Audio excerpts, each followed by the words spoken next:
2, 1. I heard you. Okay, good. At like the exact same time I did.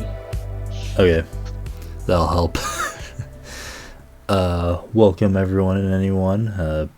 Benny and Sloth Coast to Coast, episode 14. Thank you if you are watching.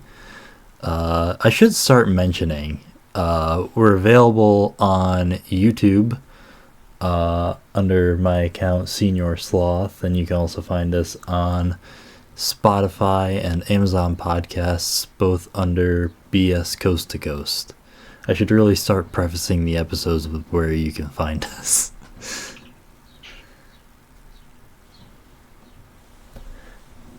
But, Benny, you got a little bit of a change of background this time. Yeah, I moved a little bit to a different town over. Give us the whole Dragon Ball GT Grand Tour, because that is a whole wild story. That shit went nuts to butts. So you gave me the cliff notes, but give us the real details. The big deal is the big thing is I encountered I never thought I'd ever encounter a bad landlord, and I did. We had to Landlords can be bastards, dude. Okay, so I've never had a landlord that was a person. There was a person. I've only ever rented from a company, like a rental agent or a property management company. We rented from a personal landlord. They seemed nice at first. The first red flag was I was there for about 6 months, and we called about a clog in the shower, and they were very resistant to actually hire somebody to come out and fix it because they said it was our fault. I'm like, all right, well, it wasn't, but that's cool. So they sent out some handyman. Even if it is your fault, though, they still have to fix it. Yeah. So, what was the other one? There was something wrong. My roommate was there 2 years before I was. She said there was something wrong with the air conditioner once, and the comment the landlady made was, "We were lucky it was under warranty still," and that was another red flag. It's just something you just don't say out loud, Especially living like in California. Yeah, it's unsad. So that happened. I took it with a grain of salt. I was like, whatever. That's just somebody being petty. I can deal with that. We have a guy that owns one of our buildings at work who's very miserly, but he's also an intelligent individual. So he'll get the job done. Fast forward to the apartment down below us had a massive amount of mold in it. Massive, like drywall was falling apart. It smelled like the inside of a sauna, only musty, like bad. Lady downstairs moved out. She's like, I can't deal with this. She rolled out. And then we asked about it. We're like, hey, there's mold in this apartment, could that come into our apartment? And then the landlady's like, oh, there's no mold. And then my roommate was like, we know there's mold because we talked to the old tenant. And then the landlady was like, oh, well, it was a big issue. I'm like, oh, so you just lied. So you just lied to us. Cool. If it's not technically your apartment that the mold is in, though, do they still have to legally disclose that to you? They don't, but she like doubled down on lying about it, and we knew about it. Like, you can't hide it when your tenant below you is like. Yeah, either way, it's not a good thing that this is a red flag that she lied. I was just wondering if she is like legally bound to tell you or not. She's not legally bound to tell us. So she was within her rights. But then we wanted a mold assessment for our apartment, and they refused to pay for it. So we ended up getting it done and then just not paying them the $500 in rent. So that started in April, I think it was. April? Can't remember. I think March. I think March was the one where we withheld $500. And then, that was March, because that's when I was still working while my dad was laid up. So that was March. And then we told them that we wanted the mold taken care of, and they refused. So we withheld rent for April, and we called the city of LA, or city of Burbank, because it's a whole separate Burbank's a whole separate principality in LA. So we called city of Burbank, and city of Burbank said don't pay rent, and they have 30 days to fix it. Well, 30 days go by, they don't fix it. City of Burbank fines them. Okay, so that happened, and then they start work on the unit downstairs to like repair the drywall and stuff. Well, they start work downstairs without permits. So City of Burbank fines them again. Um, and issues a work stop. So they get that taken care of. All the while, out of the 4 units on the property, us and the downstairs unit are not paying rent this whole time. So they're losing out. They're losing out on like 4 grand worth of rent, something like that. So like our lawyer, so we lawyer up. Our lawyer tells us, don't pay rent, don't do anything until they fix it. And so that's what's been going on since April. April's the last month we paid, or March is the last month we paid rent. So April, May, and then now June, we haven't paid rent. Could they have? What's up? Uh, so what? Where's the legality in? Like, can they evict you for not paying rent, even though it is something that they legally have to take care of? So they Like, where can, is that? they can. They have to get a judge's order to do it. So they literally have to tell a judge that they're evicting us. Then they have to give the reason why they're evicting us. And when they give the reason, is when the judge is going to be like, no, because of the habitability issue. So they haven't gone to a judge yet to try and evict us because technically, with mold in the apartment, it's uninhabitable. So they haven't fulfilled their obligation as a landlord to make the apartment inhabitable. California has really good rights about this stuff. It protects renters really well. Um, so because they're wrong, they can't do anything about it. So they lawyered up. We have a hearing actually on Monday to try and see if we can settle and figure something out. But yeah, it's a whole thing. It's like, and it's funny because my roommate, she reported him to like the city. She reported him to like everybody she could, as bad landlords and what they're doing and stuff. So She turned them into the Blade Runners. oh yeah, we drag their names through the mud. And it's like I don't want to, but you just like if they would have just fixed the problem, if they would have just told us upright, straight up, and fixed the problem, none of this would have happened. And they just didn't, and so they lost tens of thousands of dollars. It Like really baffles me, like how many bad landlords are actually out there. I understand a cheap landlord. I absolutely do, right? Like if you want to fix something the cheapest way possible, I totally understand, especially in this economy. But there's certain obligations you have to fulfill. I think the big And thing that bothered me about my landlord is when I was getting ready to move out, she was obviously trying to find someone else to move in, and for whatever reason, she wanted me to show them the apartment.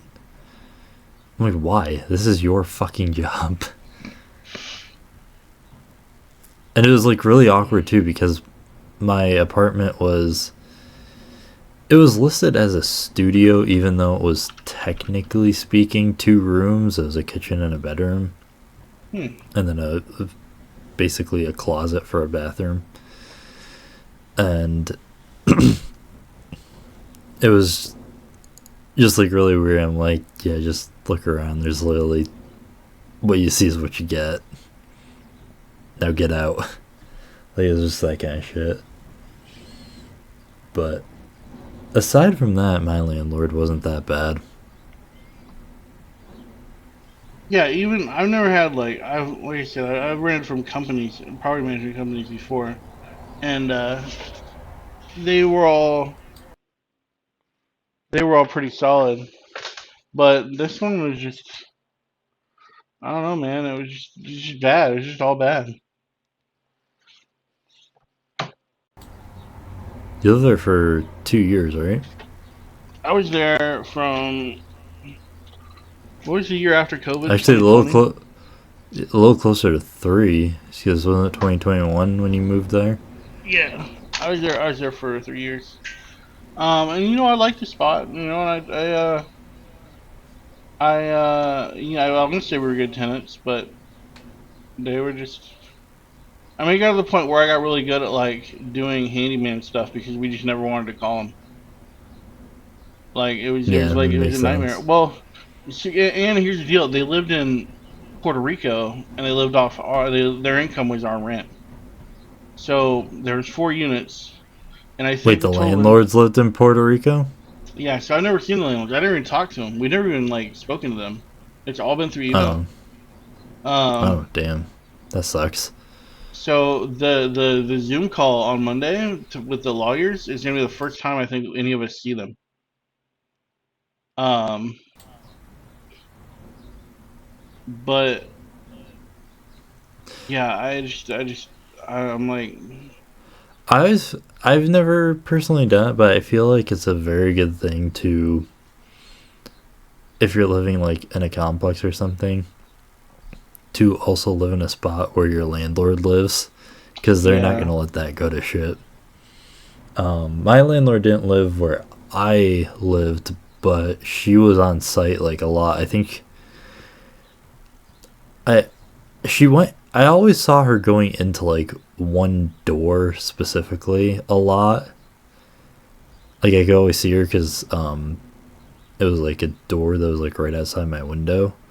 So I think she had like an office on site, oh, that's but I cool. don't think she actually lived there. Um, Either that or she was just breaking into apartments when we weren't there, and that was her favorite one to go into. that's funny. Uh, yeah, I'm just like baffled at it all.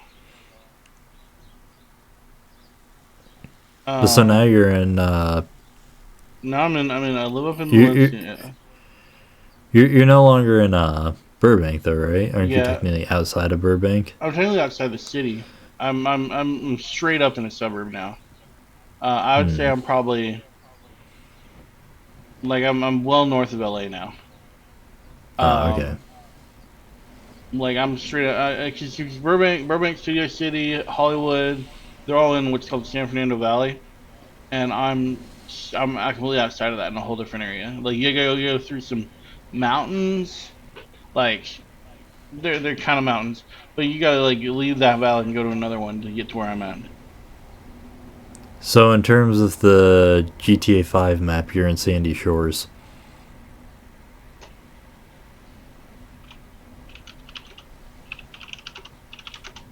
I don't.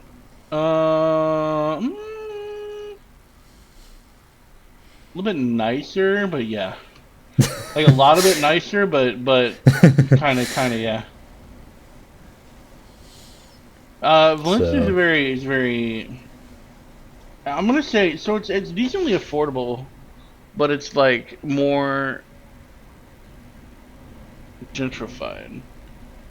Might be the only way to put it. Like they don't have a lot of fast food places. They don't have all their fast food places in Valencia are in one place. It's called Hamburger Hill. It's off the highway, oh on god. the other side of the highway, so you can't really see it that well. That's like, have you That's how ever Valencia is. like really religious places like Utah and stuff? If you ever look it up, like in Salt Lake City, there's strip clubs, but they're all like directly next to each other because they'll only let them in like one place in town. Yep, that's how Valencia is. They're like, yeah, this is a sinful part of town. You all stay right here. But yeah, so I've never, like I said, I've never had a bad landlord. I'm just like, just take care of your tenants. All they had to do was just take care of us. It wouldn't have been a big deal. Like we didn't ask for much. We just asked for their actual obligations. This hurts me more than Yeah, it hurts you. yeah. Well, and I said in the end, if we get no money out of this whole thing, right? Like if I don't get it, if I don't get anything, we just didn't have to pay rent. We move out, call it good, right? They lost, so that's good enough for me. Yeah. It's like the plot of um Ocean's 13. I don't have to win; they just have to lose. Basically. Uh, but yeah, it's a whole thing. And now I'm in a place with a friend of mine who like we share common interests. Um, it's a little bit closer to one of my sites at work. The neighborhood's a little bit better. It's out of the city. It's like it's a lot nicer. It's a lot better. So I had a topic that I was thinking about because I was feeling a little nostalgic um, this past week, Nostalgic. and so I decided to play Black Flag for like the first time in probably 6 or 7 years, and just something about it does not hold up how like I remember it. Like I know Black Flag is, as far as Assassin's Creed games go, still one of the most beloved and like one of the ones that people still go back to, but it does not hold up how I remember it. Like I couldn't even get past the intro just because it was so fucking boring. It was such a slow burn to like go through this thing, especially when I've done it so many times before because of how much I used to play it. But then there's other things like the combat was kind of janky, the free running wasn't all that good. So I really wonder, do you have any games that you've ever played that like just you used to love and then you replay them and they just don't hold up at all? A lot of really old games. So I don't know if you ever heard of Master of Orion. It's a it came out in like the 90s, I think. But it's one of those where you got like a star map and you got like your fleets and you manage your planets and stuff, right? And it's still one of like the best games I ever played that's like that.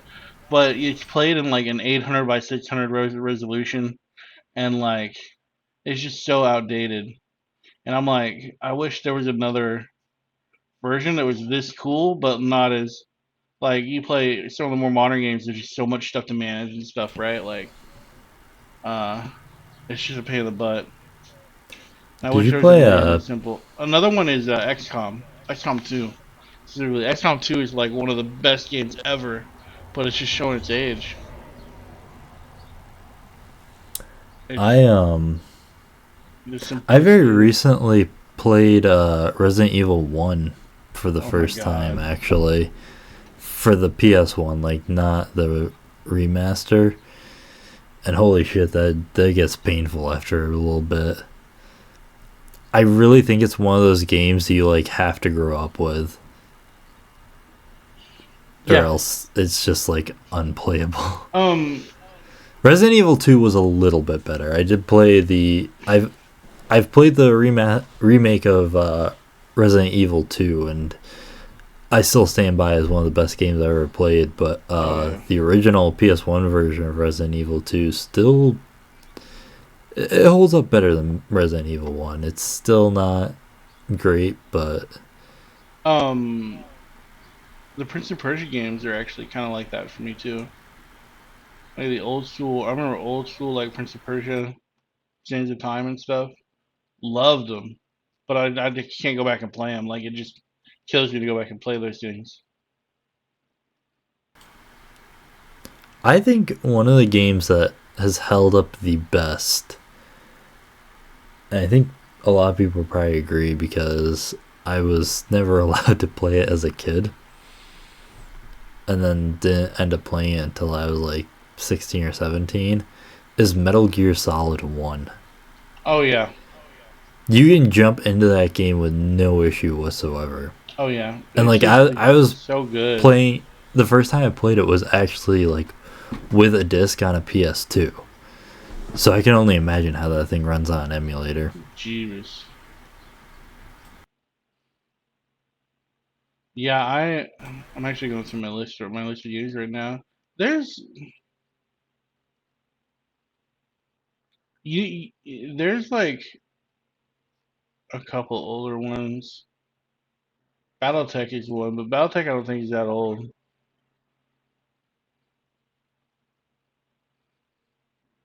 I don't play a lot of my older games anymore because I don't play a lot of solo. I don't play a lot of single player games as much anymore. I play a lot of friends. You die in there a little bit. Um, Yeah, but XCOM 2 is probably that one game, that one older game I could jump right into that it just isn't as good as I bought Rogue Trader, the 40K game, and it's basically XCOM but different with more. It's just got more content in it, and it's a universe I like a lot more. So it's like I don't think it's better. It's just more modern, a little more stuff in it. so did you play the XCOM is 8 years old. Jesus. did you play the original Crash Bandicoot games on the I did PS1? not play Crash Bandicoot. So I did not play. I don't own a PS1. I own a Nintendo 64. That was So there's a I there's so a whole I generation of gaming that I missed out on. Realistically. I actually had never played 2, but I played a little bit of 1 and I played 3 like 10 times through. But when the remasters came out in, I believe it was 2017, obviously everything was better, but it still felt like I felt like the gameplay was still a little janky for like the first one and a little bit the second. And it just seemed very weird to me that that is one thing that they didn't improve. I don't quite understand why.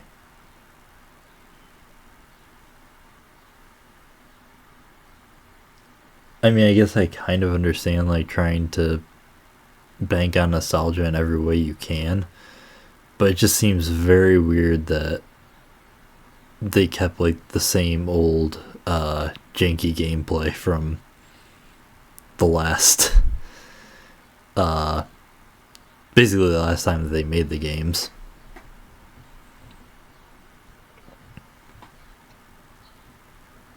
Yeah.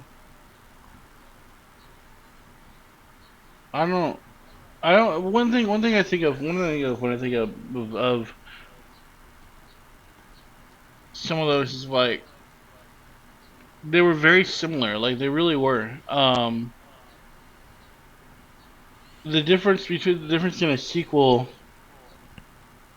is the gameplay, is the game itself not like anything else, like the story, right? Because another one was Banjo Kazooie. Like the difference between the first one and the second one was like they're the same fucking game, except for a different story. That's it.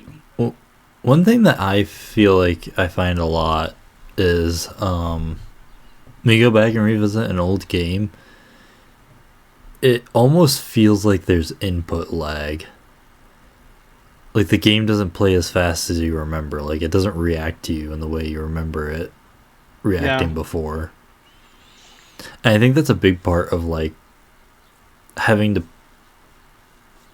um like not being able to jump back into old games just because of how they play. Because I mean some of that is just like muscle memory and you'll remember how you used to play it and stuff like that. And so if you're jumping into it for the first time you're not gonna have that. But on the other hand, I have gone back to some games, especially ones that have had newer titles, like the Dragon Ball Z Budokai Tenkaichi series, which, uh, on a separate note, the new one is actually finally has a release date, which is October 11th. Oh, jeez. But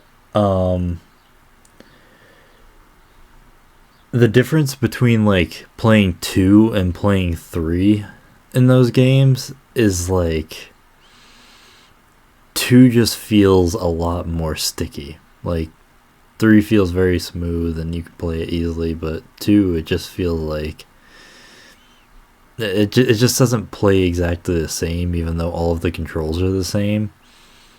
It just it's not exactly the same. I don't know what they did to change it, but they did a good job because I cannot play 2 the same way I play 3. Yeah, I feel that. You know what game I feel that in a lot, and this is a good example, but it might cause a little bit of stirrings. Is so I play WoW and I play Final Fantasy, right? And the difference in speed between the two is astounding, and a lot of that has to do with the engine the game is built on and the technology the game is You're built gonna have on. to break this down for me even more. I've So never played WoW. so WoW was built in WoW came out in oh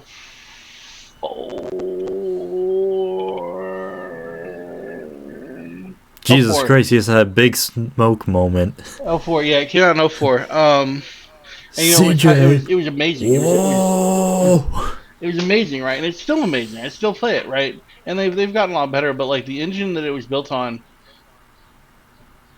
is you avoid mechanics, right? You do stuff at the right time. It's still a lot of proper timing and a lot of proper placement and a lot of proper strategy, right? A big thing about WoW is you have to know these fights. You have to know where to go. You have to know where to stand, right? Cue the DBM add-on, which everyone uses, including me, because it's a crutch, and I'm bad. But like so, um, Final Fantasy is very much faster paced. Things are happening at insane speeds. You gotta react. You gotta know these things. I always feel like WoW is very much more tactical and more teamwork oriented and more. You gotta be completely set up right beforehand. And Final Fantasy is more of an action game.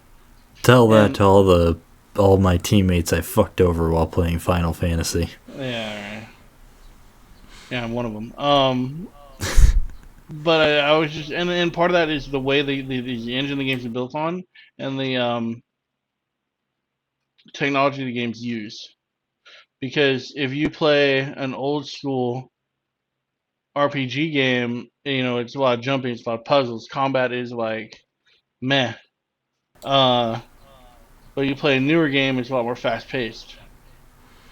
And I think those But two which one do you MMOs, prefer? uh, Final Fantasy, honestly, because you get to me you get more in the zone, you get going, and you know you spend an hour wiping to a boss and you don't even realize it's an hour. WoW just seems more technical. WoW's just like always been to me more technical. Like, um, I've done several raids in WoW where it's like, all right, we're waiting for this to happen. All right, this is gonna happen. All right, this is gonna happen. Like, a big one is in Burning Crusade, Magtheridon, right? Magtheridon was a play. You printed out like a 40-page document and you read it like a play, and that was the fight.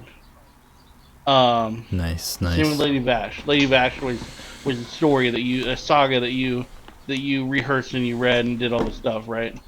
Um, and if you moved in the right places, if you did the right stuff, it was. I felt like you could do it. It was a lot more tactical, a lot more technical. Final Fantasy is a lot more. Uh, there's a lot more movement. There's a lot more speed. There's a lot more. You know, you gotta.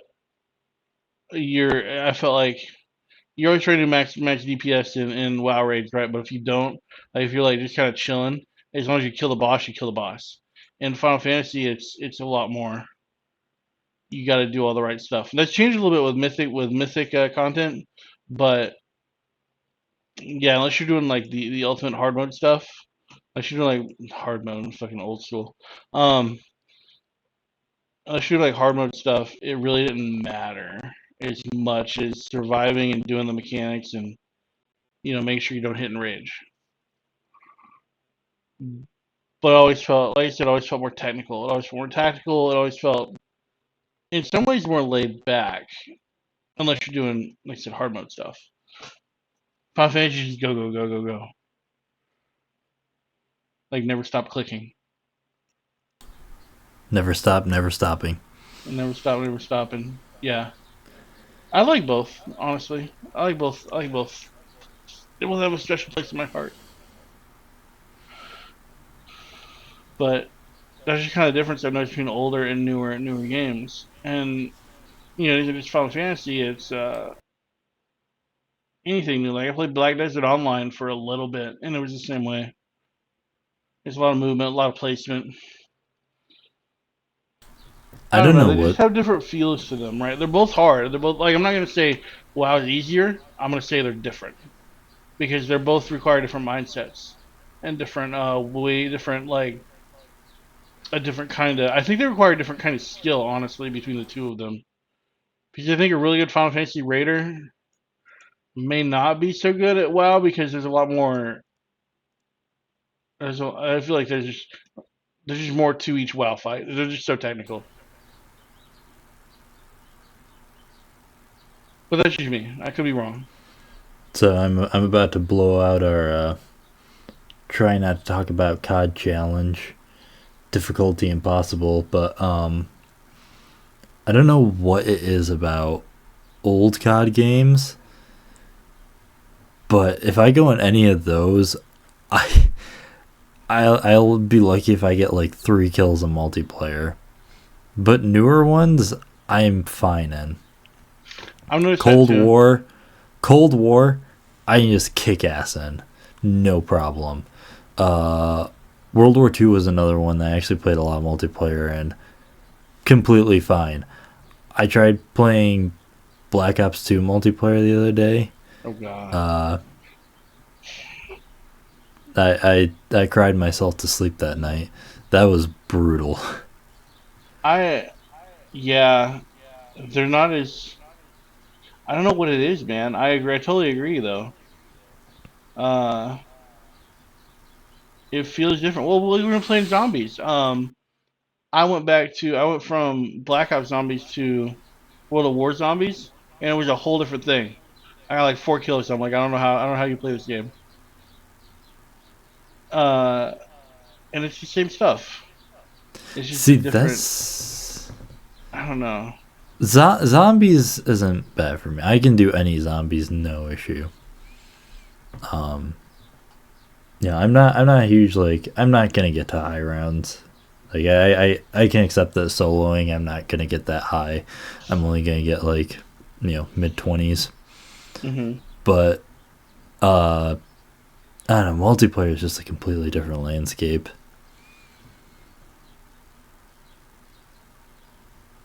It's like I thought that like I was getting better at COD over the years, but I don't know what it is if the games are just getting easier because then I go back to the games I used to suck at and I still suck at them. It's like I I don't think it's auto aim because usually I turn auto aim off. So I don't think it's that. I think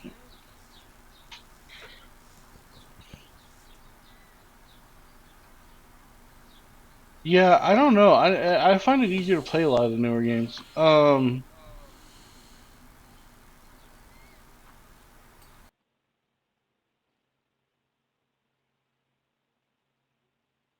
I don't know what the deal is though. Like you said, it's I do know one part of it is the atmosphere of how people play is very different. I will say that. I noticed that basically immediately when I started playing Cold War multiplayer is people just don't really play the same as they used to.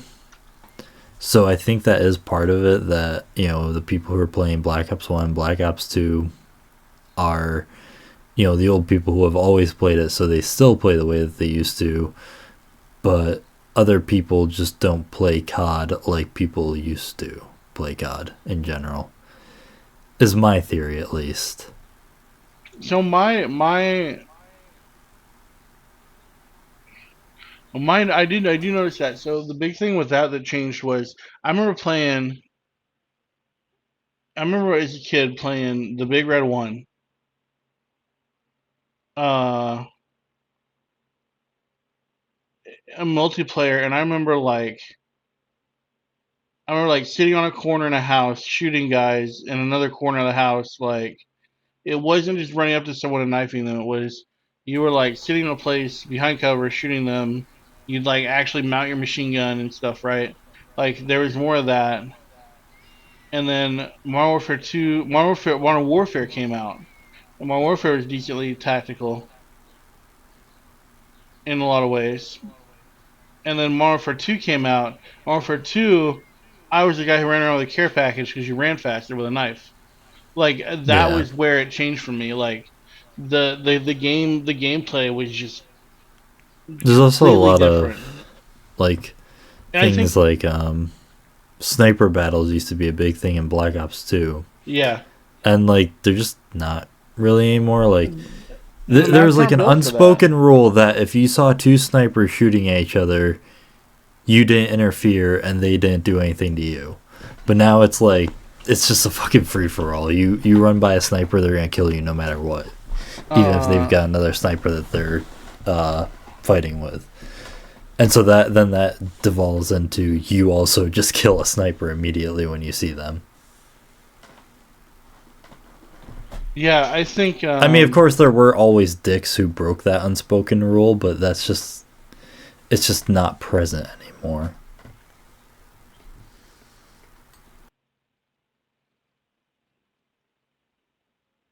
I think that also one thing I think is like games changed when these games came out, right? So when Modern Warfare 2 came out, no, wrong Modern Warfare. I want other Modern Warfare. Okay, Modern Warfare 2 came out in '09. Uh, so released for the 360. I remember when Xbox came out, not a lot of people had them, right? They were a kind of a novelty. Um, Same with 360. Not a lot of people had them, right? But 360, you started getting kids and stuff that were getting them. Uh,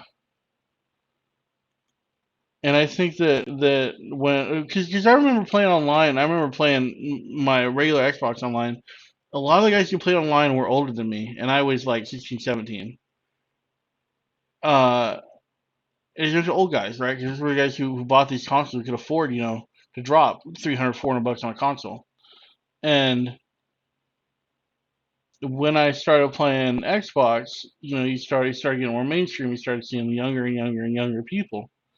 And I'm not gonna be the old guy banging at the door yelling these damn kids, but like I think as the younger generation started playing games, you want people with faster reactions. You want people who were, less tactical, more run around having fun. Right? Because how fun it's fucking fun to run around with two shotguns and kill people, right? I'm not gonna lie, I'm that cancerous dude who did that shit. But like the games changed and they started after that. It just took off, and now your time to kill is so much lower. The gameplay is so much faster. Uh, like it's just they're just not the same games anymore. They're not built to be the same games anymore. Not to go off on any sort of tangent, but isn't it so weird to think that like the kids you used to fucking kill in those games are now like in high school or something, like even in college. Yeah, it makes you feel old. Yeah, used to kill squealers, and now No, they're on an it's equal just playing field with you. it's just something I noticed is like a lot of I was a young kid when I played Halo 2, right? But like now it's a lot. I mean, it's a very varied age group, right? Like look at Summit, right? He's an old man now, but like uh, it's you probably mad for me saying that, but um, it's a varied age group now that plays, and you got to cater to all levels of it. And I think there's a certain point where a lot of older guys are learning. Like it's hard for me to jump into COD and do some of these things that like people are doing. Like they're like, oh, this is the setup. This is how I play. I'm like, can't do it. Don't do it. Yeah, Um, It's like playing Warzone. I love like Warzone is a lot of fun, but like it's a bad mix of like slow tactical things and then fast paced COD playing. I'm like, that's not COD. That's something totally different. I guess it is Warzone, but um, I mean, you saw when I jumped back into Black Ops 2 and started whooping people's asses. I'm like, yeah, I'm just Yeah, gonna pick up this gun. I'm just gonna kill everything I see. Like, you and your goddamn Milano with no no attachments. attachments. And then people are talking shit in chat, and I'm like, whatever. Get good. Learn the ways. But it's just gaming's changed. Gaming's changed a lot. And a good example of that is my grandmother. Our Nintendo and our Super Nintendo belonged to my grandmother, and she was really good at games. Like she was like the big brother you handed the controller to, right? But when N64 came out and they started getting faster and faster, 3D happened, there were more angles. She just couldn't keep up. And she wasn't old at that point. She was in her like 50s, I think, by the time that came out. So she wasn't like you know old, but it's just the way games have changed, and you see it when you go back and play older like CODs and older RPGs. Uh, Like an old Prince of like an example is old Prince of Persia was a lot of jump puzzles and stuff, right? But like I played was that there's one that came out that wasn't canon. It came out like in the mid 2010s or something. I can't remember, but it was just like a whole game of fast paced jumping puzzles, and I'm like, it got exhausting to play. I'm not gonna lie, because it was like the same jumping shit, but it was fast. I will say one game where our theory doesn't hold up is the new Ubisoft game X Defiant. I don't play Extra Fine yet. I got fucking slaughtered when I played it. Really? Yeah, Maybe I need to I play don't know Extra if it was. Fine. I don't know if it was because I was on controller or what, but I was getting completely fucking dicked. I did play that one Roblox game, the one that people were saying was better than MW2 when it first came out. Hmm. It was the one that it really didn't even look like Roblox. Like it was just like a poor man's COD almost. And that one I actually did pretty decent then. It took a little while to get used to, but once I kind of got the controls down, it was fine. So that one was pretty fun, but I don't even remember what that was called, and it didn't stick around long. It was kind of like a really quick fad that people played, and then it was over with. Hmm. But yeah, X Defiant. You, I think you're gonna have to hold my hand next time I play because I was not doing good.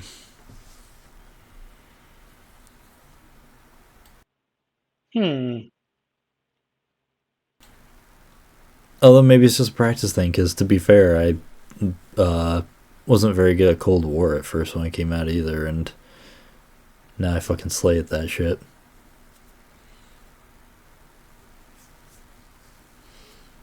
Anyways, Benny, you've got our crowning topic. Hit us Hmm. with it. So I've been pronouncing it wrong too, so I'll pronounce it right this time. So Studio Gainax, who brought us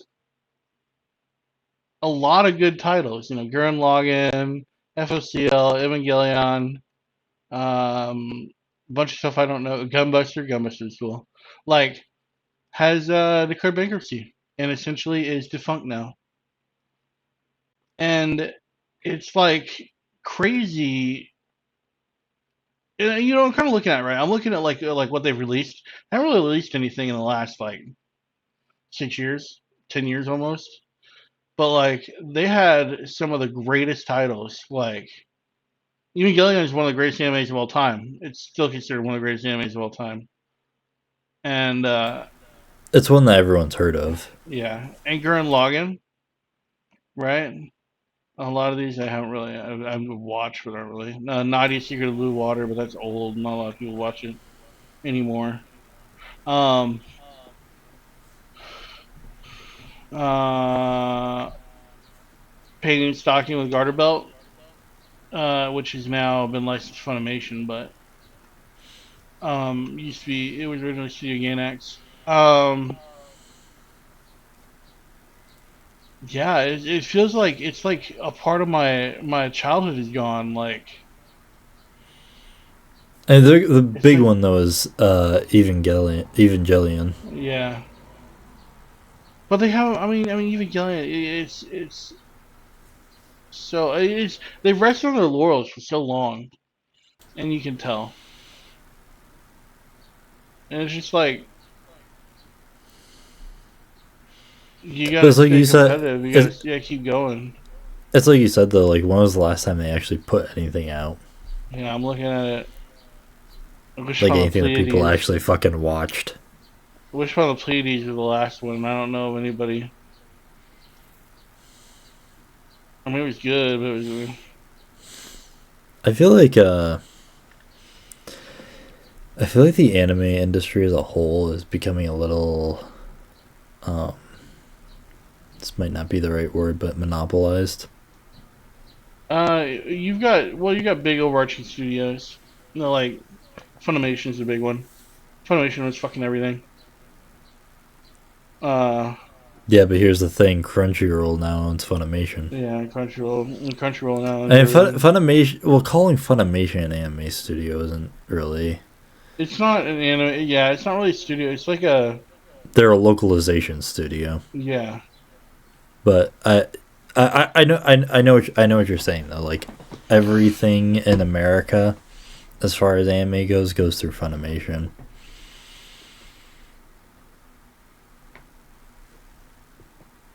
But now all of that is through Crunchyroll. hmm And Funimation, you actually can't. They shut down their streaming service, yeah. It's all Crunchyroll now. hmm Um, which I think really sucks because not everything that was on Funimation is on Crunchyroll. yeah. At least not as of right now.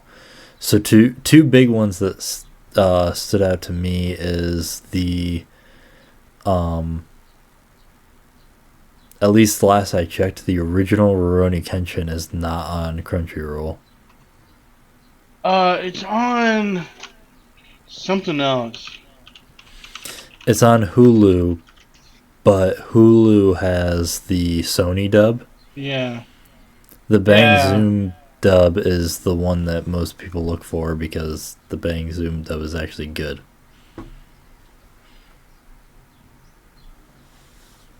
If you're looking for dubs, that is. No, that's If you true. want subtitled, then that's just fine. But if you're Yeah, looking the old for, dub was the yeah. yeah, the one that like actually used the characters' actual names, and uh the big thing for me was Kenshin actually spoke like he did in uh the Japanese version, where they just kind of freeballed it in the Sony dub.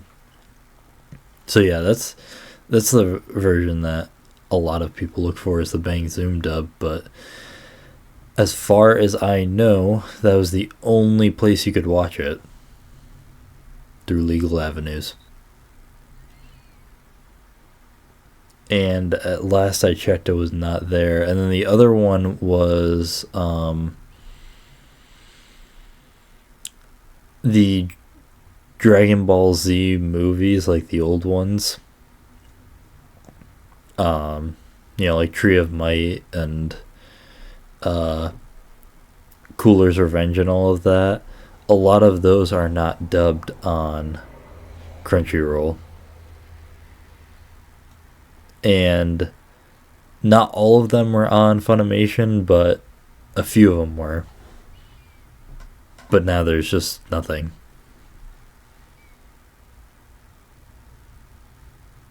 Yeah.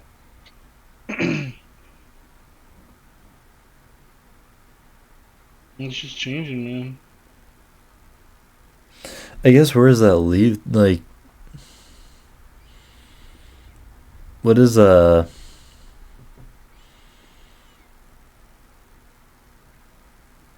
I mean, as of right now, they're still active, right? Like they haven't They're just closed down the studio. they're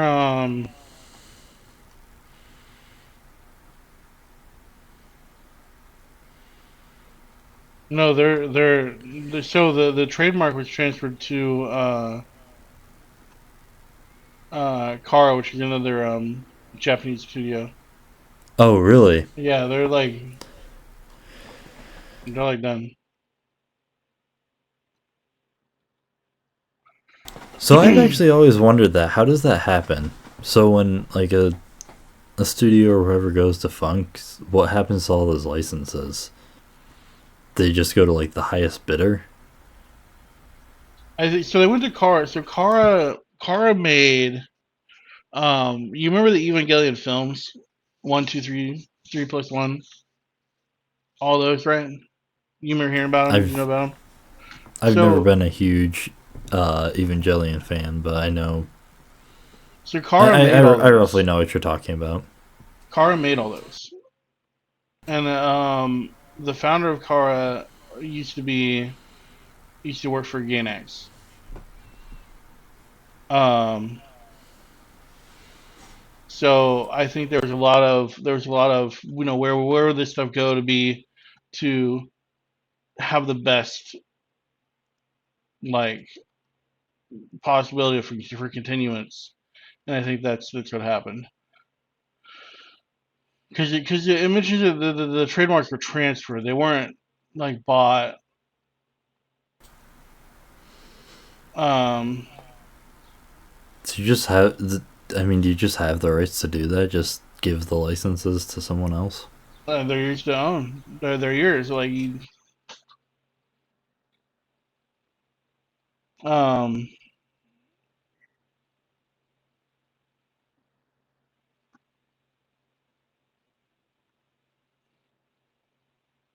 okay, the fourth article.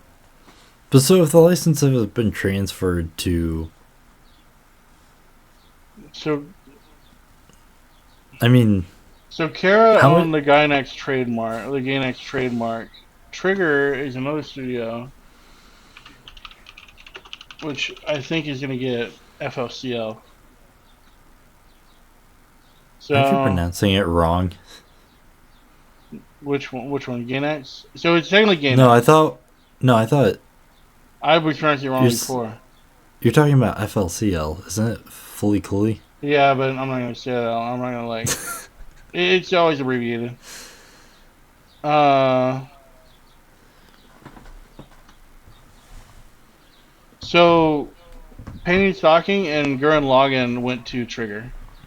I mean, I guess I wasn't really thinking about it. Fully Cooley is really big too. So those are two very big titles that'll still be affected. And I don't know how much Evangelion has put out over the past few years, but I know like at least as recently as a decade ago, Fully Cooley was still putting out some stuff that was, from my Well, understanding, fairly popular. they released a second season of I, it essentially. I don't know if it was well received, but I know that a lot of people watched it. Yeah, they did. So I didn't watch. So I only watched the second season. I haven't watched the third, fourth, and fifth seasons. Um, I need to.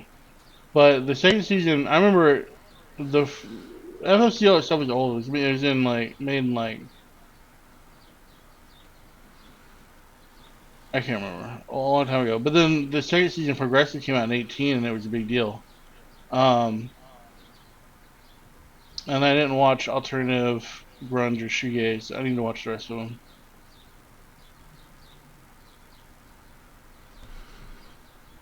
The Yeah, I original, remember all of those coming out when I was in high school.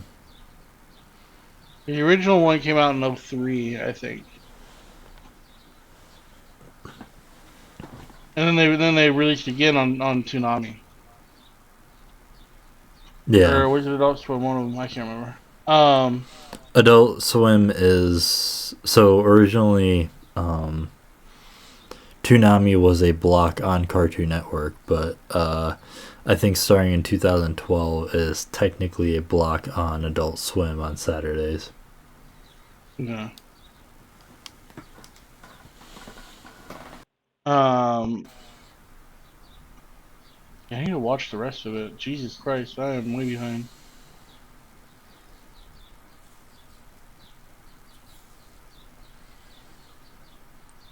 So I guess how much of an impact do you think this is really gonna have? Do you think it's actually gonna change anything?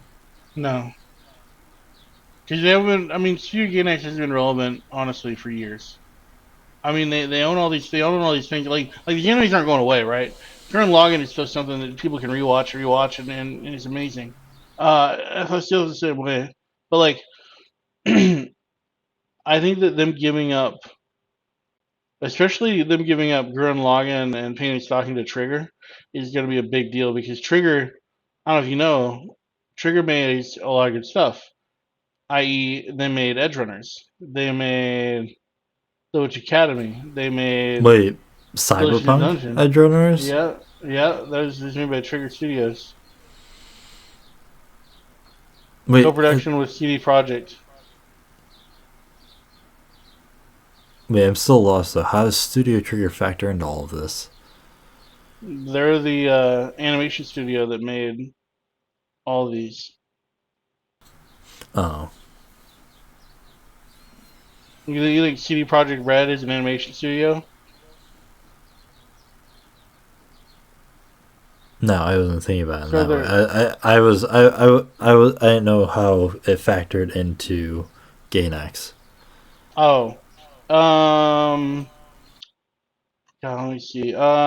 Studio Trigger was founded by a former Gainax employee. So it's the same as Studio Oh, Karma or okay, whatever it was. Yeah, okay, that makes sense then. he's also that man was also the director of Cyberpunk Edge Runners, which shows you how good that studio really is. Yeah, that's pretty well received. Making a season two. Did they also do Nightmare of the Wolf? Oh, I did Nightmare of the Wolf. The only good thing I know it's Netflix put straight up. out I think it was relating to The straight up Witcher. Netflix. Uh, production company Studio Mirror. What was Studio Mirror? South Korean animation based in Seoul. They did Dota Dragon's Blood, Legend of Korra, Whoa, X-Men wait, '97. So their big wait, thing. So the studio the that same made, studio that did Nightmare of the Wolf did Legend of Korra. yeah. So the studio. So their first big thing was Legend of Korra, and then they also did the Boondocks. They did the They did Boondocks. Harley Quinn. They did Skull Island. They did Holy Devil May Cry shit! anime. Holy fuck! They done a lot. Dude, the Boondocks goes so fucking hard. Dude, Boondocks is so good.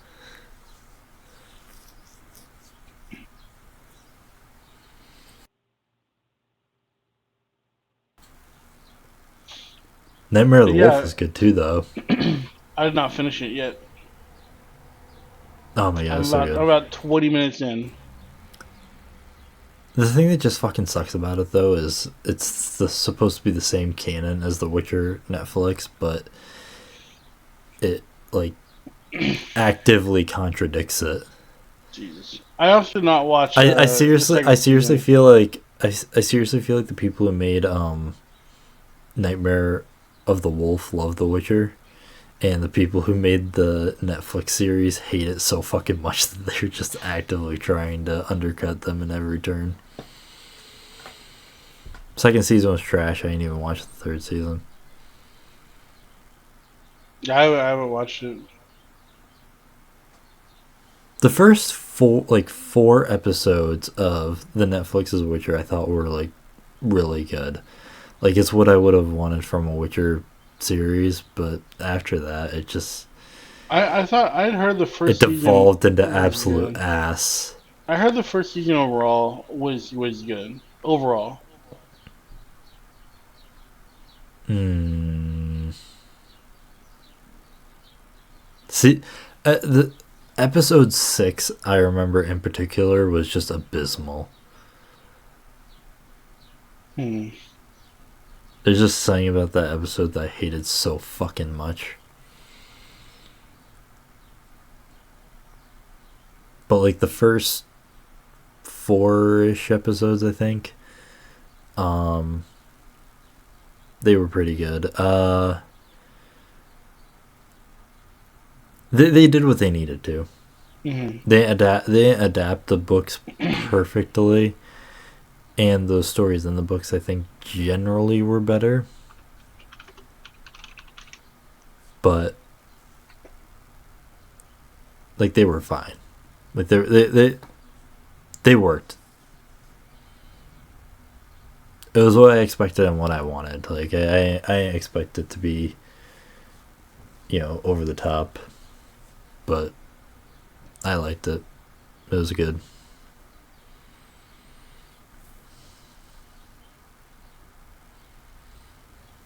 Hmm.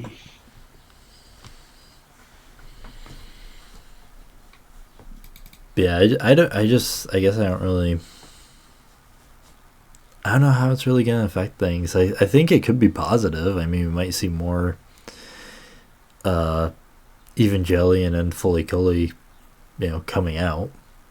Yeah, that'd be nice. I just think that Gainax in the last few years have just been stagnant.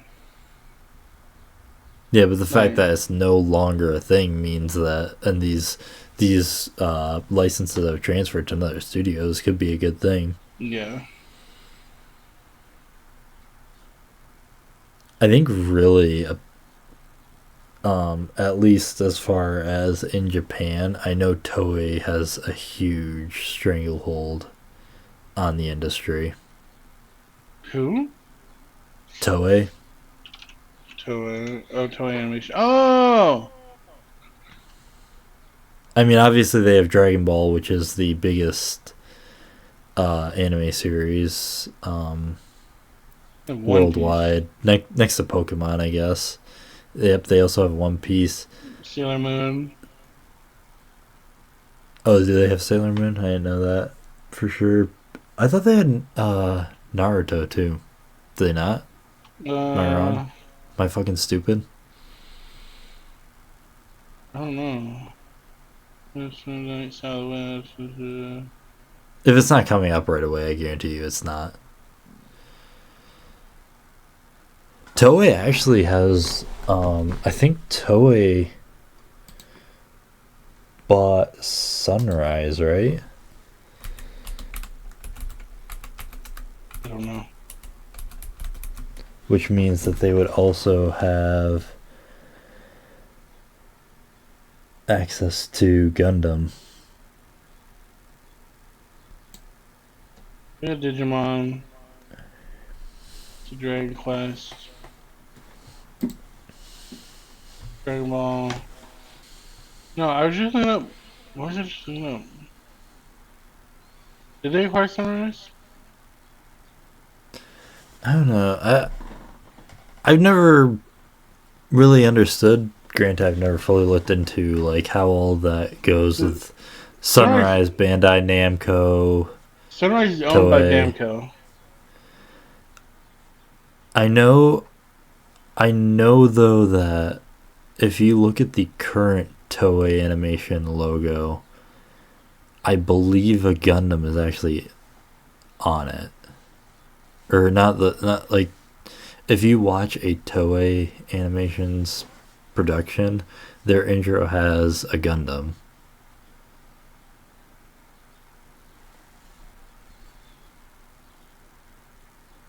Or no, wait, fuck! I think I'm thinking of Funimation. So Bamco, yeah, Bamco Filmworks owns Sunrise. It's their, it's big. It's Filmworks' main See that subsidiary, that's and where it they own always gets most of Gundam. confusing, is because okay. That's where it always gets confusing because all of this shit, like we said, always ends up going to Sunrise or Funimation. Yeah. Yeah, I was thinking of Funimation. The Their problem current is intro has a Gundam. it's like the Russian dolls. It's a company inside a company. Well, it's just outsourced for localization is the tough thing too. Yeah. So it just adds another layer to that onion. I mean, it's almost like how you said, like you could label like every show as being a Funimation show, even though all they did was dub it and other localization things like censorship and whatever they need. Yeah. But aside from that, Funimation doesn't do shit as far as actually making the anime itself.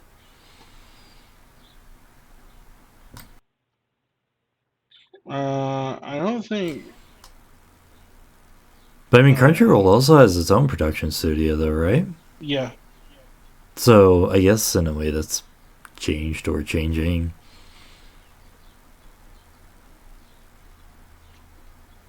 It's It's another. There's just it's another. still kind of crazy to me though that Crunchyroll actually managed to acquire Funimation.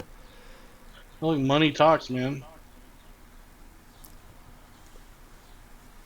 It's still baffling to me though with how much of a stranglehold Funimation has had on anything that Crunchyroll was actually able to acquire it. I mean, I guess like free anime really, really gets you a lot of money.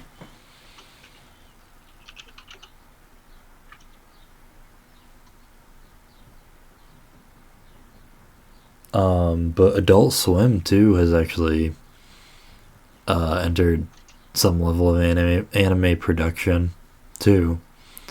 Because I remember, do you remember Fena Pirate Princess from a few years ago? No. That was um, that was made with Adult Swim and Crunchyroll, Oh. and I think there's another one that was kind of like that.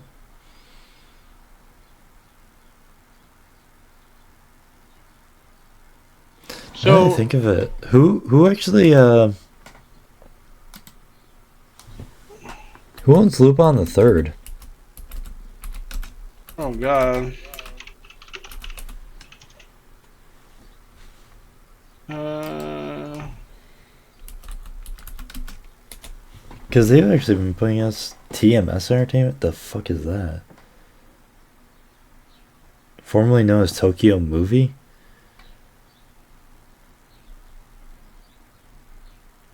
Is, is Lupin the Third like their only property? Like what the hell? I've never even heard of these people.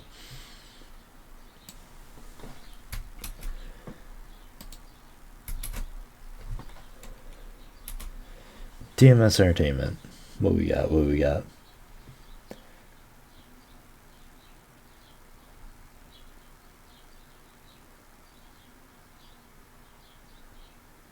Oh.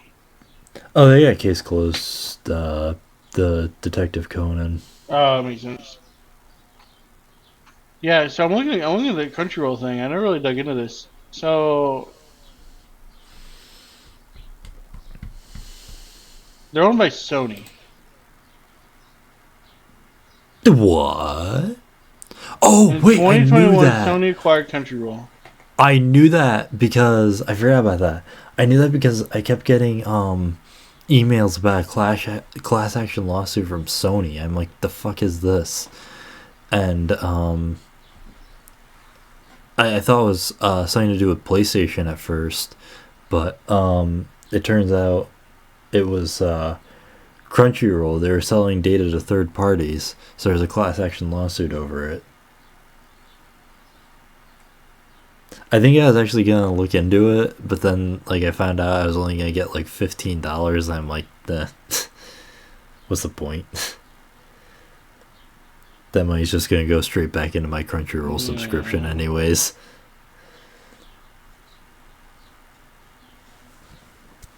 Yeah, I did know that now that you mention it. Because Aniplex was defunct.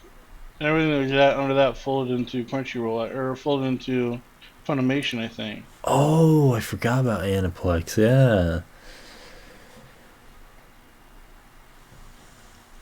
Uh, For some reason, I was getting it in my head that Crunchyroll was its own separate company. You're right. Yeah. So that does make sense how they were able to acquire Funimation.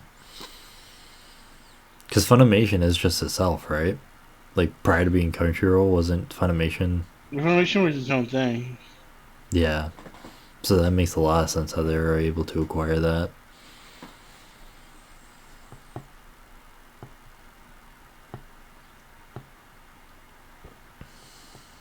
Yeah, it's a whole fucking weird thing.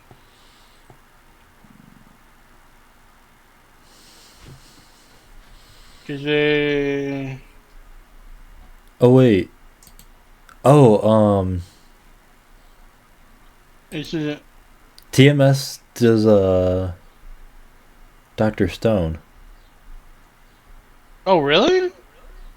Mm-hmm. Oh damn. Detective Conan. Yep.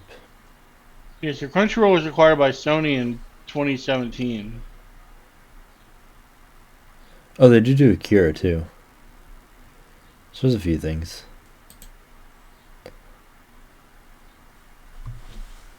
Wait, so were they their own thing before that then? Before 2017?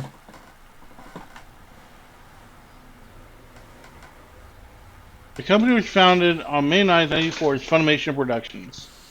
So, well, yeah. And then they were Wait, acquired what? by.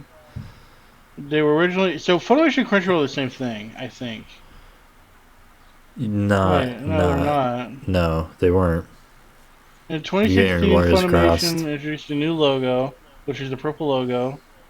In April, they launched a streaming service in UK and Ireland. On December 8th, they announced a partnership with Crunchyroll. Funimation titles will be streamed subtitled on Crunchyroll, while select Crunchyroll titles will be streamed on Funimation Now.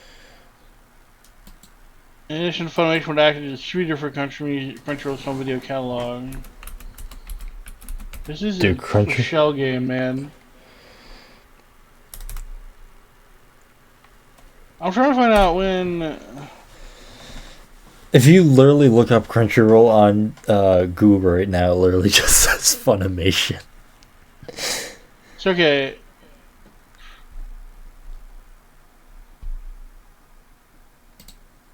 Crunchyroll was founded in 2006. In, on December 9th, 2020, Sony Pix Entertainment announced it would acquire Elation and the anime streaming service Crunchyroll from Time Warner Media for $1 billion. That Uh, that does, and then Time that Warner was Media during makes you. sense. That That was does make sense because Time Warner Media is what owns Cartoon Network and Adult Swim. yeah. So in the 2020 they released Jujutsu Kaisen. 2022 they released Jujutsu Kaisen Zero. On March 1st, 2022, it was announced that Funimation, Wacom, and VRV SVOD servers would be consolidated into Crunchyroll. Additionally, it was announced that the Funimation Group LLC had legally changed its name to Crunchyroll LLC, which occurred on February 24th. So they kind of folded in. So August 12th, 2020, my birthday. Um, Funimation. So Sony, it appears, acquired Crunchyroll from Time Warner Media for 1.5 billion. And so from there, Sony would have owned Crunchyroll and um, Funimation. So it seems they just kind of merged them at one point, Okay, that makes sense. which would have been fairly recently. Yeah, I mean that happened like 2 years ago at the latest, I think. At the earliest, I think. Did you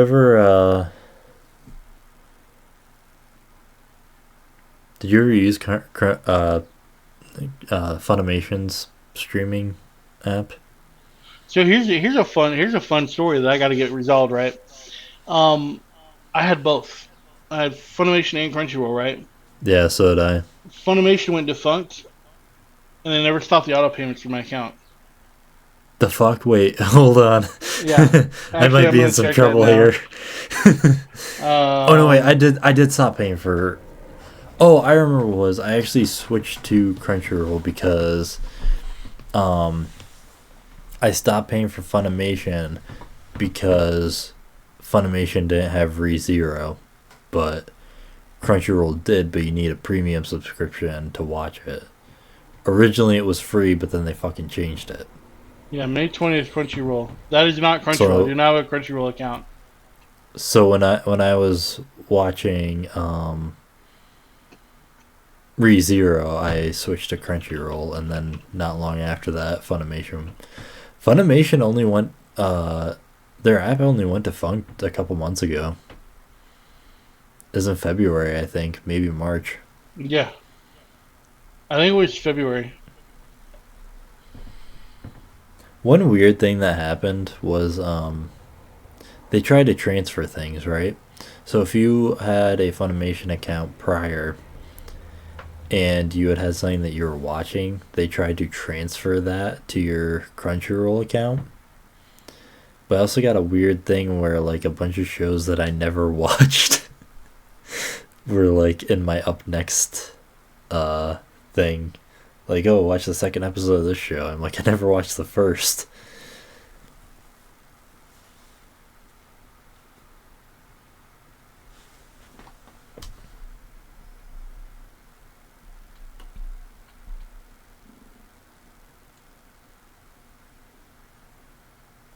So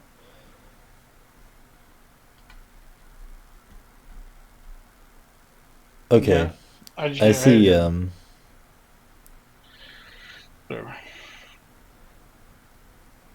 I see some of Okay, Shenmue the animation. Crunchyroll also did that with Adult Swim. I was thinking that, but I didn't want to say it because I wasn't sure.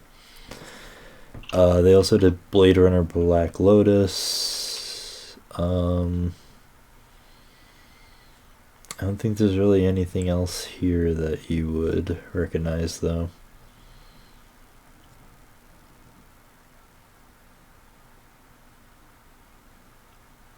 Yeah, it's really just a huge rabbit hole to try to delve into because everything is coming from Japan, so it has to be put through another network. It's like British television. Hmm. Doesn't really need to be changed in any way because same language and all that kind of stuff. But then when you get Japanese television, we have to put it through a whole different thing. So that's where all this shit gets confusing. Because, like, oh, you think, Gundam and Dragon Ball are under the same umbrella, but really, they're not. They just both are localized by Funimation. And it also gets confusing, too, because then you factor in the toys, and all Dragon Ball toys and figures are made by uh, Bandai Namco. Or I guess in that sense it would just be Bandai. I don't think Namco. It's the same company. Is it entirely okay? Bamco is well. Ultimately, I think they're Bandai that's made them. But if you want to get super technical, it's all Bamco. Okay. Like I didn't know how that factored in entirely. I honestly just whenever I think about it, I consider everything under that umbrella. Okay, because I was thinking Bamco was specifically the entertainment side. Because if you look at all the old, or if you look at Gundam uh, kits now, they all have the old Bandai logo, the old red square that they've been using since like I think the '90s. Yeah, if you search for Bandai Namco, like their corporate logo is the old red square. It's Oh, just okay. Bandai Namco under it. Um, yeah, I think like I said, I think you're right. Bandai name makes this stuff, but it's all like they're synonymous with each other. But then it's all pushed through Funimation. Yeah. This is where we need to step in, Benny. We need to take down the anime empire. We need to create our own studio. That's a tall order. Just you and me. There are no other voice actors. It's just you and me. We're Well, doing all the editing, all the localization, all the dubbing, here's the deal. everything. Here's the deal. I think with anime, like all we got to do is find a group of animators that doesn't like their studio, which I think is actually more common than you would think. Dude, Toei is Especially, such a fucking evil company. yeah, like all we got to do is find a group of animators that Do don't like you? their studio, and then poach them. So I mean, this is old news at this point. But did you hear about Totally Not Mark a few years ago? Uh-uh. He's a YouTuber who mostly he does anime content, and for a while his channel was mostly Dragon Ball and One Piece, Mm-hmm. and uh, Toei fucking nuked his channel like overnight. Oh my god. Like he woke up and like hundreds of videos were gone from his channel. Um, like I said, this was quite a long time ago, so I don't remember exactly, but he lost hundreds of videos, and it was a huge thing. And they had like issued strikes against him, which Jesus.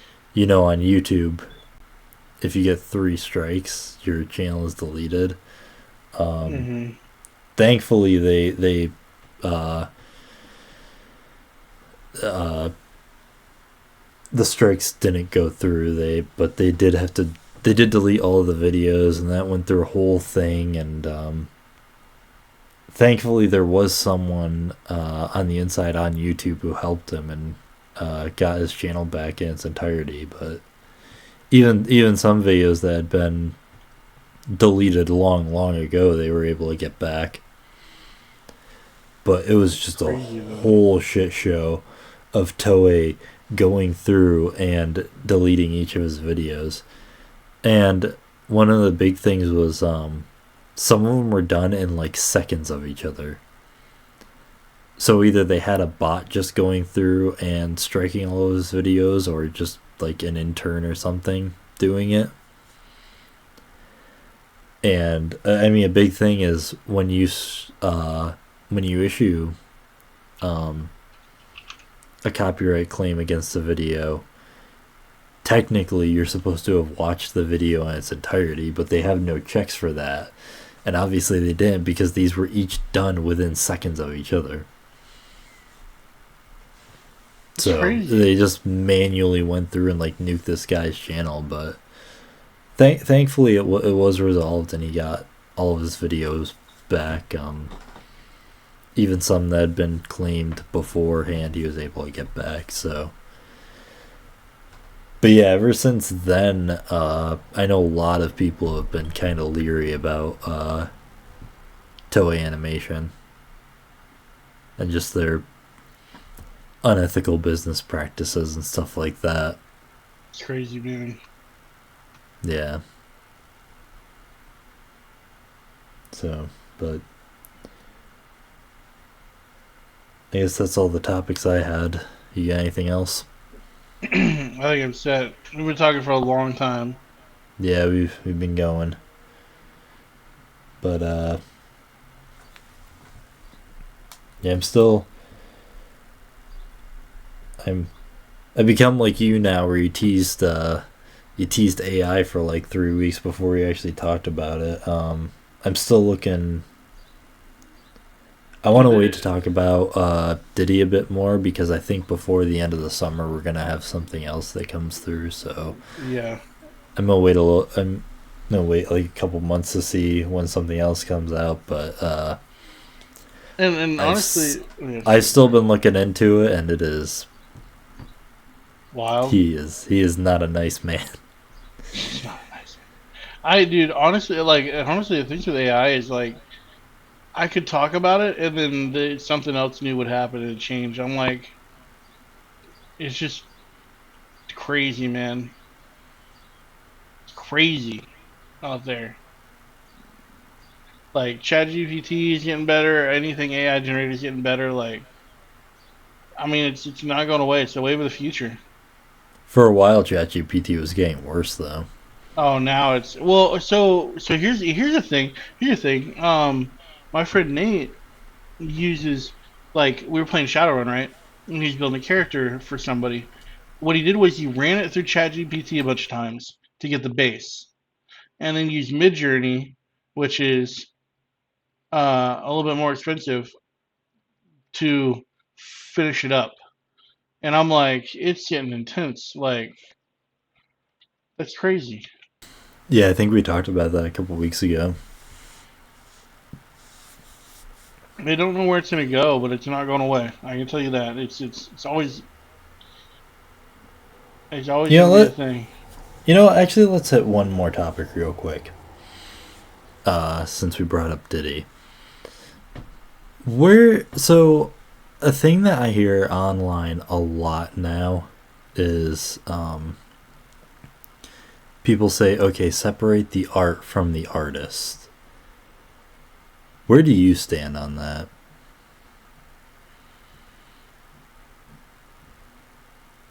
What do you mean? So it's like,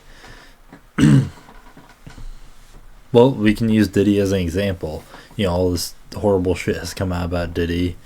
Oh, I think I get what you're saying. And so it's like, oh well, I can still listen to Diddy's music because his music didn't do anything wrong. so I'm actually a big supporter of that. Because like look at it this way.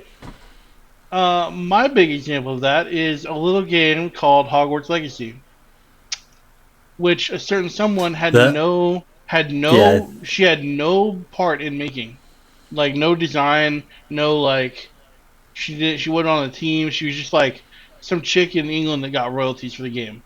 That's it. I That's the think extent that she touched that game, I and think this is where the argument her really started to pop her, off. her legacy is ruining something Hogwarts Legacy. that isn't. Yeah, and it isn't even like the game doesn't reflect any of her views, and people are like, "Oh, I don't want to buy it because she gets royalties." I'm like, "Who's this shit? She's gonna get rich anyways. You're not saving anybody. You're not doing anything.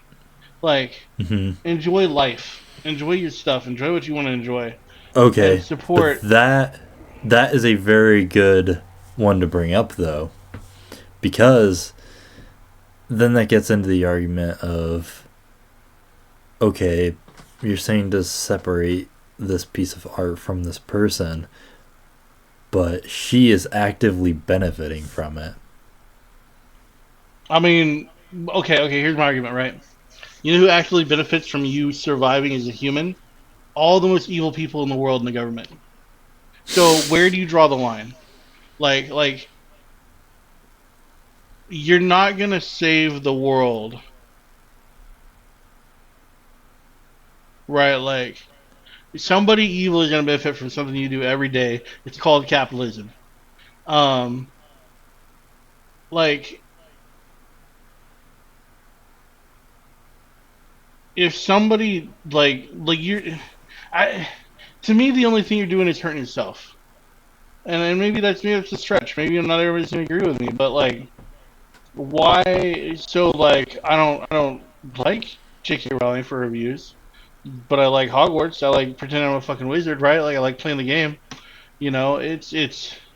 It's So how you much am I gonna cut out my okay? life So because of you an and I are unavoidable thing? actually kind of on opposite ends of that spectrum then, Oh really? because I I still believe in that view as long as it's not to the point that it's benefiting a terrible person. Um, what's an example I can think of? Uh, this is a bad example because I stopped watching it anyways. But like Rick and Morty, for example, um, after Justin Roiland had all those things where he had those charges filed against him and they were ultimately dropped. So people were like, "Oh, well, we can go back to him." But what people didn't understand is like he still had like a lot of shit that came out, like being really creepy with minors and stuff and messages and stuff like that. Yeah. So in that aspect, it's like he was completely Adult Swim and Squanch Games cut all ties with him. So I mean, realistically speaking, I think it's fine to uh, support Rick and Morty or anything that Squanch Games puts out because he's not getting anything from it anymore. That's true. I guess I'm also thinking like it's not just it's also like not just J.K. Rowling that gets benefits from this. It's everybody, right? Like it's the Yeah, game studio that made it too. I don't know. I can't I can't. Yeah, I guess there's also a little bit of leeway too, right? Um, if it was just the person, right? Like if only J.K. Rowling benefited, no one else benefited, I might be more hesitant, right? It might be a different story if she was like a Nazi, right? Not that she is, disclaimer, but um, it might be a different story, right? Like to to me, it's hard to justify if you have this like the overall umbrella of what went into this. There's one bad person. Like I can't. but oftentimes that bad person arguably is the one who benefits the most. That's true. But then Well, well, does she though? Like, arguing with myself though, then it's like yeah, maybe she gets the most, but then there's also that one guy just trying to feed his family. yeah, But it's I don't know, it's something that I've been conflicted about for a long time, and I've really been thinking about a lot with all this stuff about data that's been coming out. I mean, I'll give you one that I cannot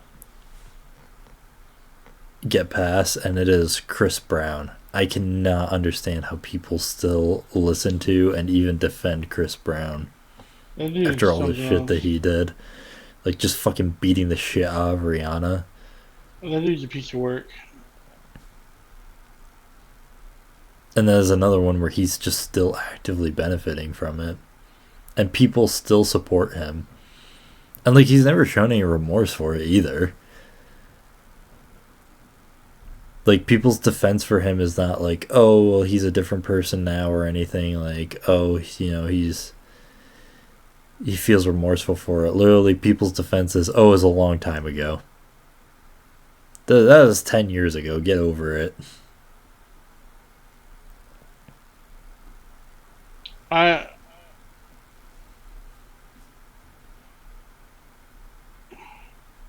yeah, there's I like I said, I think there's a line. I think I'm giving myself a lot of leave. I think I picked Hogwarts as a bad example, but like Oh, I think Hogwarts Legacy is actually the perfect example.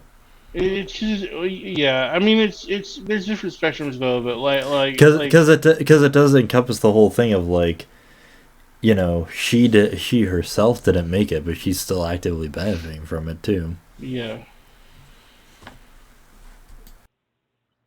which is true. But I mean, it's So so it far is it's obnoxious. Like to me that borders on the obnoxious in a lot of ways. I mean, it's like I'm not buying it to support her, but it is supporting her, which is hard to. I mean, I guess it's hard to deal with, but at the same time, she's one hated person that's getting a little bit of money.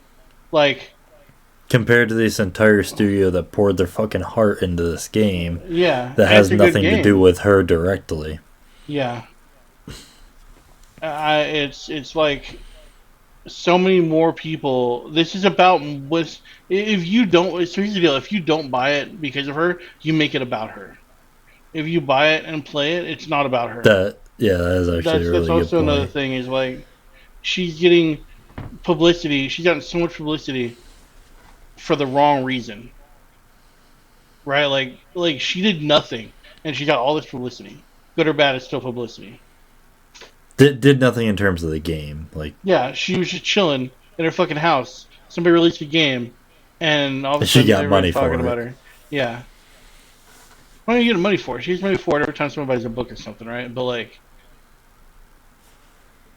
yeah, like it's just No, I think Harry Potter is a really good example for that. Just the series in general, not just Hogwarts Legacy. yeah. The And Hogwarts Legacy might be the best example within that. how long has been out? And here's the deal: we didn't realize she had these views right, to my understanding, until very recently. It was still before the game came out, though. Yeah, but the Harry Potter books have been Oh out yeah, yeah. for years, right? Like Hmm. who would have known? So that also gets into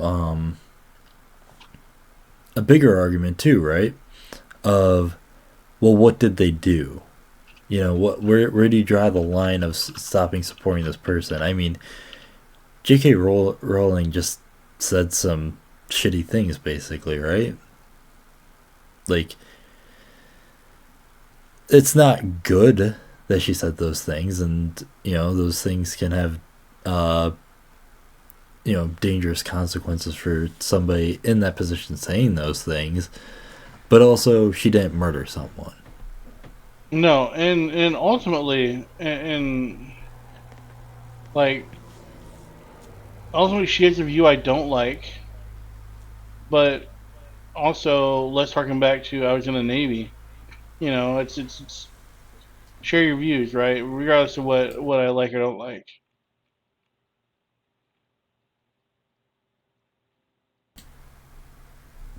So I guess where I don't is there a line for you where you yourself would not support a person? honestly, it's very.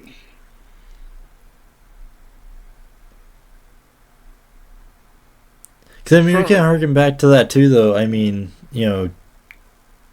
J.K. Rowling, had a lot of things that she said against transgender people, and I've still watched Harry Potter after that. But then that's where the conflict comes into me because I haven't listened to any of Kanye West's music since he said all those anti-Semitic things. yeah, I haven't either. I haven't supported him in any way. I mean, here's my Also, thing. There's also granted though, that does go into I think what he said was worse. Dude yeah, literally went on fucking Alex Jones and said I love Hitler. yeah. I mean, J.K. Rowling and her stances, like I do not support that, but like to deny like uh like I said, there's more about Hogwarts than just J.K. Rowling. There's so much more. Like it's not like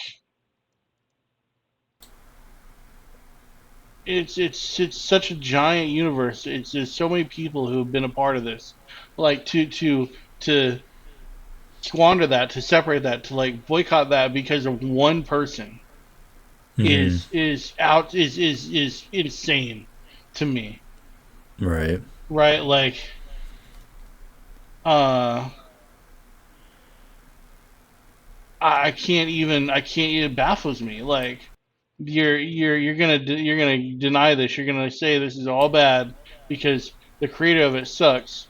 Well, yeah, the creator who made the universe sucks, but like the people who continued the universe, right? Like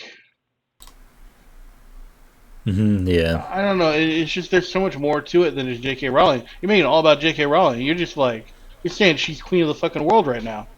Like that's what I think people don't understand about publicity Yeah. It's is kind of that irony of you're trying to uh, drag her down, but it, in a way you're kind of it's like saying Voldemort. You're breathing power into her just by saying her name. yeah. It's like say someone does something and is ridiculous, right? But they get publicity for it and become a household name. You know what the example is? our favorite streamer who docks people is now a household fucking name. Okay, to be fair, Not in a good way, Should but she's a stuff with household Sniper Wolf name. was already well known. I Yeah, but don't. I mean, think about like how many people now that her name is plastered on the front page of like The Verge, right, or Kotaku for the shit she did. Like because Mm, there are people who look at things. There are people who are like, oh well, that's a streamer. I know who I, she I is. I But now agree with people are you. I like don't agree with looking your into who she example. is. It's a bad example, but it is. It's the first one that came to mind. Or Yeah. here's an example, right? And it only applies to really people who saw it. Did you ever see the Puppy Monkey Baby commercial for Mountain Hmm. Dew? Mountain Dew. Everyone said it was the worst commercial that year at the Super Bowl, right? Really, I remember it being very well liked. I love it. A lot of people said it was. A lot of people said it's horrible, but everybody remembered it for good or for better or for worse. I've got Everybody a good knows that example Mountain for Dew. you. Everybody knows that Mountain Dew Amp is an energy drink now because of the either good or bad commercial of Puppy Monkey Baby. I've got a perfect example for you. Colin Okay. Kaepernick. Yeah, dude, Think of dude. how so many people did not know who Colin Kaepernick was until he kneeled during the Yeah, Pledge of or national anthem. national anthem. Yeah,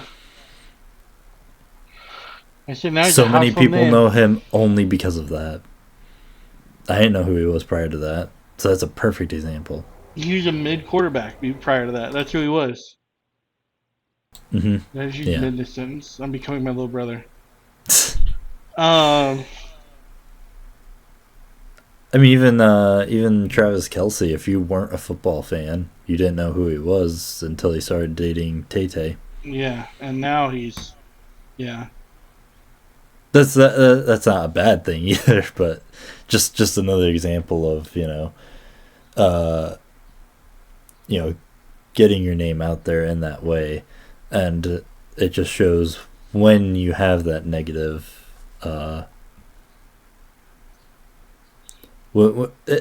When people are actively trying to go against you, they kind of breathe life into you in a way. yeah. Which isn't saying that we shouldn't hold these people accountable, but it's just kind of an ironic It's a thing side that effect. It's a side effect, and yeah, it's gonna happen. yeah.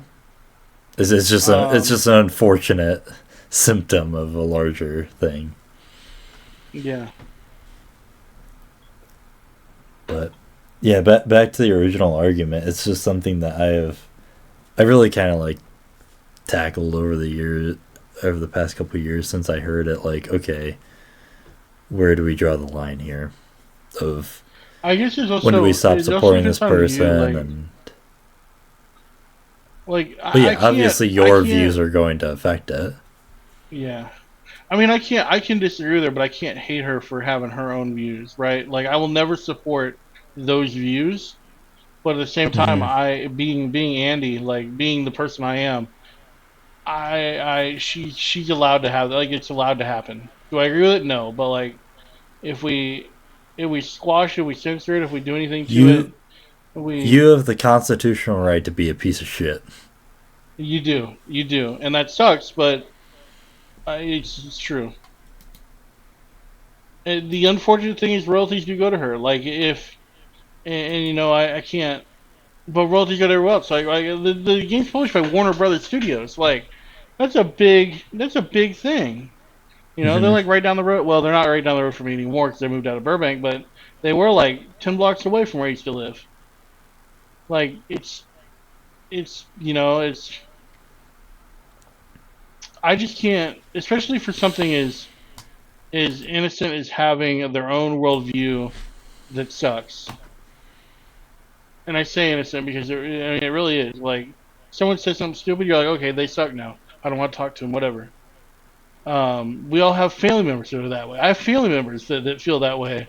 Am I gonna just completely shit on them? Like, That's a big thing too. Like, always think your grandparents were probably racist. yeah, yeah. And even the ones that Well, like, then okay. So then that gets into an even bigger argument too of okay, so since this person did something bad, let's say they did something really good, where do I mean, you where do you draw she that made line Hogwarts. too? She made a beloved children's universe. Like Like, I'll bring it back in history a little. Winston Churchill. oh, he's He a fucking was shitty person. he was a fucking He piece of was shit. He horrible. he was considered racist in the 40s. Yeah, he was bad. Winston but Churchill was not he a nice man. but he led his country through World War II. So like, Yeah, do we discredit that because he was a shitty person? And that's also another thing that I've always kind of thought of. Well, okay, what point do we not celebrate this person because of how bad they were? yeah. I think there's a lot of polarizing views, and there shouldn't be. Like, you have to remember the good and the bad with a lot of these things, because there are people who did great things in history that also were not good people, and there are people on it. You know what? There are people who did horrible things in history that were the best people. Like fucking who? How's that? Uh, I'm gonna use the worst example. All right. I swear to His, Christ, if you say his, Hitler. so think about it this way. Hitler was a vegan who didn't smoke, didn't cheat on his mistress, was literally the most upstanding citizen he could ever be. No, he If wasn't. He fucking you murdered knew nothing else millions. about him, you'd think, oh, that's not a bad guy. Oh, I see. Honestly, it's the Okay, same. okay, But okay. I see what you're. I see it's what a you're counter saying. argument to Churchill, right? Churchill, as a leader, was the greatest dude.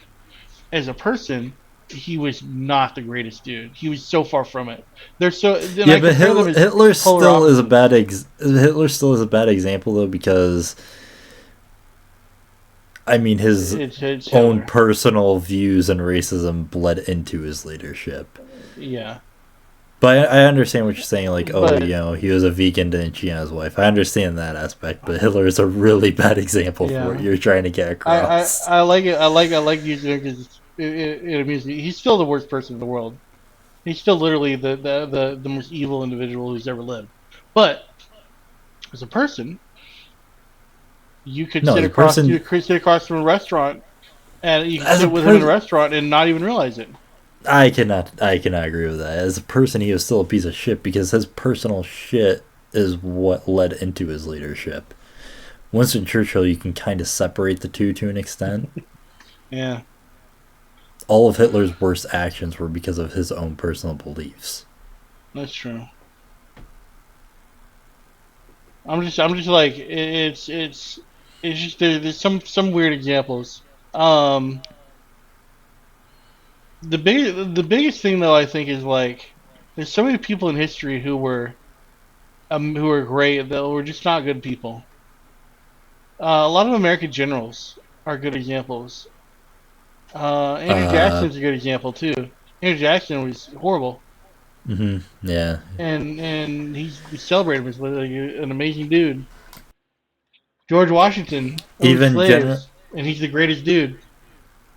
General Patton, Oh, Patton was like horrible. considered to be the greatest military general of American history, but he was not a good person. He's not a good person. He was cool if you were in the military. Like, he was the guy you wanted. But Okay, but then in our original argument of separating the art from the artist, though, then it goes even further into. I think the reason a lot of people say that is just because they want to enjoy something that a terrible person put out. So my go-to example for that is John Lennon. John Lennon was a huge fucking piece of shit. I fucking hate John Lennon. He beat his first wife and then like left her and their son with nothing and just went to Yoko Ono. yeah, I remember hearing But about it. I people haven't really but looked into people that, but I still know want that. to Yeah, enjoy the Beatles music, so they overlook that and say, "Oh, well, separate the art from the artist." But I mean, he was a horrible fucking person. yeah, In addition to just like having, in addition to him just like not being very, like he was very arrogant and stuff like that too. So all that kind of shit bleeds into that as well.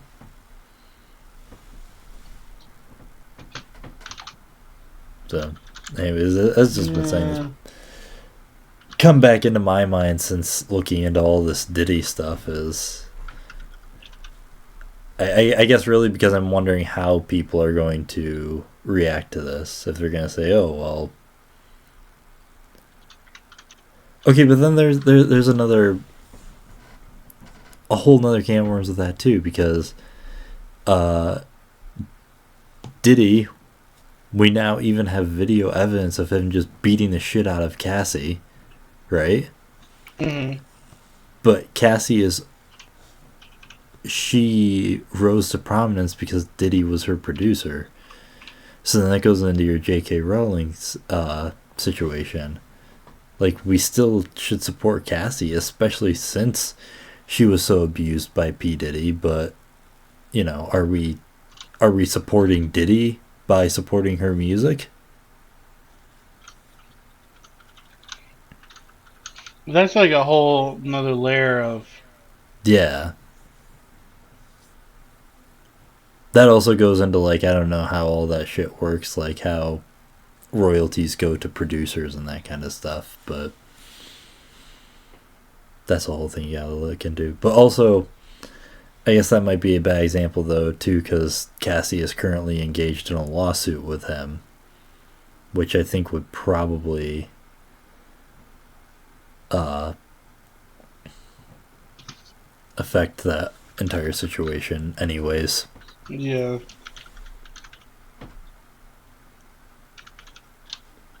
But that's the last big topic I had. Anything else for you? No, he wanted to talk more about AI stuff, but it's just like I said. Every Every time time I you think talk about it, about it, it's there's different the more. next week. Yeah, yeah. All right, but I think that's a good place for us to wrap. Any last final Yeah, I words of got. wisdom? Uh, I don't know. Don't hold one person responsible when there's many Hitler more there. sucks. That's my last one. Hitler sucks. Yeah, Fuck that Hitler. was a bad example, but it's the funny. I've seen people use it before. It's a example. Yeah. Fuck Hitler. That's the new motto of the show. Right? Benny and I like Sloth, it. fuck Hitler. Alright. I get That's it behind for it. me then. If you got nothing else, say bye, Benny. Alright, bye. See y'all. See you later, and thanks for watching if you did. Yeah. And thanks for listening, because we're also on audio platforms.